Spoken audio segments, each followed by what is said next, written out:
Lorca también es un poeta que tiene, digamos, es muy fecundo y muy fértil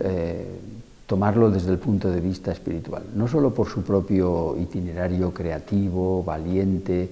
etcétera, sino porque es un hombre que, primero, él es de tradición cristiana por su familia era católica, y sin embargo, al menos en el mundo político complicado de España, ¿no?, en el cual pues la Iglesia suele estar unida a la burguesía y la gente progresista suele pensar que el cristianismo solo es un elemento alienante y cosas por el estilo, Lorca tuvo un sentido finísimo del valor de la figura de Jesús que da la vida por los otros. Entonces, cuando se han estudiado por un profesor universitario español que desarrolló su carrera universitaria en Francia, en Montpellier, que se llama Eutimio Martín, cuando este hombre ha estudiado los textos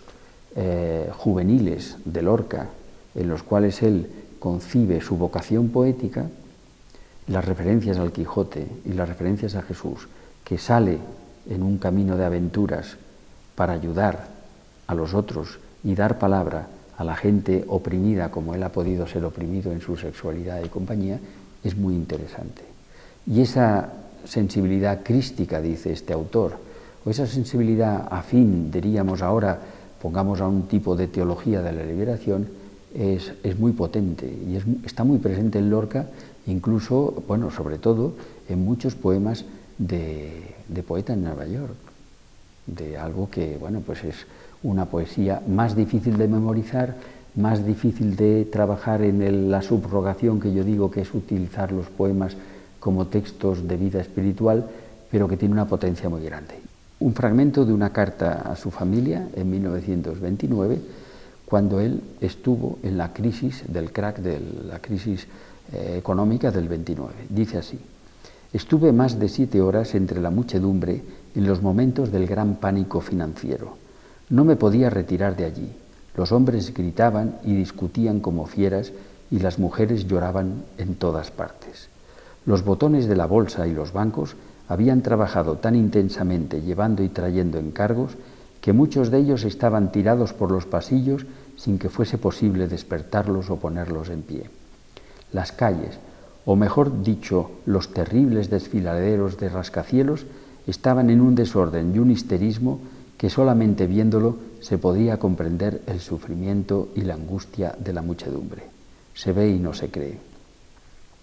Este espectáculo me dio una visión nueva de esta civilización. Desde luego era una cosa tan emocionante como puede ser un naufragio, y con una ausencia total de cristianismo. Yo pensaba con lástima en toda esta gente con el espíritu cerrado a todas las cosas, expuestos a las terribles presiones y al refinamiento frío de los cálculos de 2 o 3 banqueros dueños del mundo. Bueno, el hombre que escribe así a su familia, ¿no?, es un hombre que, por supuesto, desde su experiencia de la sexualidad, ha criticado pues el moralismo católico, ha defendido a la mujer, ha defendido al gitano, ha criticado la hipocresía de una sociedad, etcétera, cómo utilizan a la cruz de Jesús para justificar las tradiciones más conservadoras, etcétera, y sin embargo mantiene un punto de libertad y de recuperación, por decirlo así, de su propia tradición, en la cual está el cristianismo, que es notable. Machado es el que dice: la palabra que más aborrezco es catolicismo, no por el valor o el sentido de la palabra, sino por el uso que se hace de ella. Es decir, es sumamente crítico. Cuando defiende a la institución, cuando defiende a su generación, a la generación literaria e intelectual del 98, dice: fue la primera generación que no durmió, no se esteó a la sombra de la Iglesia, o mejor dicho, a la sombra de la Iglesia. Un tipo que matiza así, tiene un sentido de lo que es pues una comunidad espiritual y también lo que sabe que es una institución contraria a lo humano. Pero también en su bando, entre los republicanos, ¿no?, y la gente de izquierdas, pues él un día escribió esto: ¿Y si el Cristo vuelve? ¿Acaso no saldremos a recibirlo, aunque también salgan a hacerlo los sacristanes? Bien, este tipo de independencia le ha permitido hacer unas formulaciones espirituales, por un lado, de una gran fe, en el sentido que defino yo la fe como actitud fundamental del hombre ante la vida, porque ha mirado con angustia sus sentimientos de precariedad, sus sentimientos de una pobreza de espíritu, digamos,